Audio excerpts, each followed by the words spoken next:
Absolutely.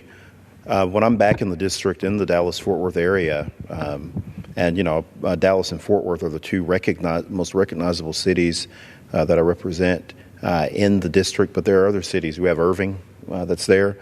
We have Grand Prairie. We have Arlington, where Cowboy Stadium is located.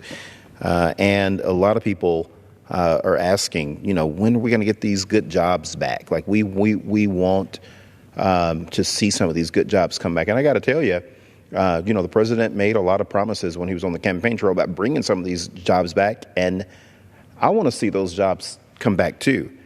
I think that with everything going on right now with the resignation of General Flynn and there being so much talk about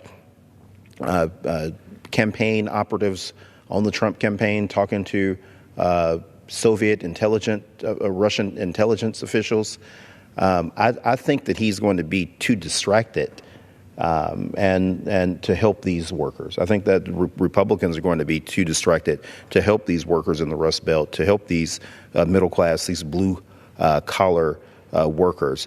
I got to tell you, during our retreat last week while we were in Baltimore, I opened up the Wall Street Journal first thing in the morning, saw this article about how it was titled, Jobs Still Pouring into Mexico.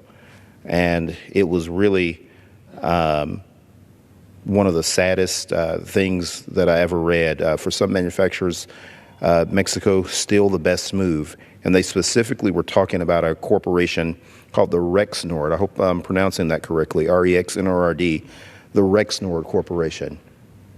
And it really broke my heart when I was reading the articles about how they were asking the workers at this plant in America, in our country, to actually train individuals from foreign countries to replace them. They wanted them to train them for the jobs that they currently had here in our country and asking them to hey, train these people so we can ship your job out of the country and you can be replaced. How demoralizing to go to work knowing that you're training someone next to you for your job to be sent overseas or to send out of the country, your livelihood, everything that you've known.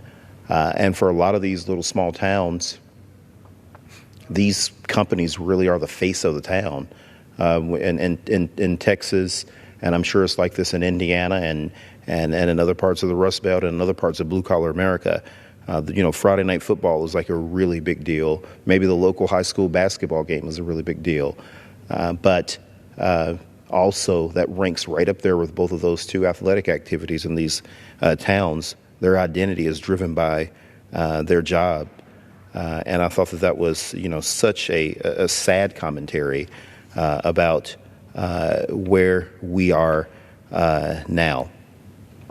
And again, with all of the executive orders, when you start talking about the travel ban on citizens from Muslim countries, when you start talking about the executive order to raise interest rates on first-time homeowners, no executive orders whatsoever to protect the American worker. We're a month into the administration, no executive order, no action, no comments on Davis-Bacon, nothing to reinforce the fact that we're with these guys.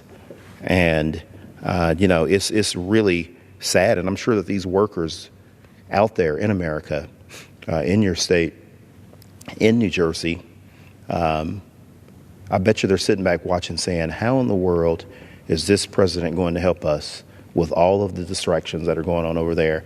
And when is he going to help us? He's done all these other things with the executive order. Why not do something for the American worker?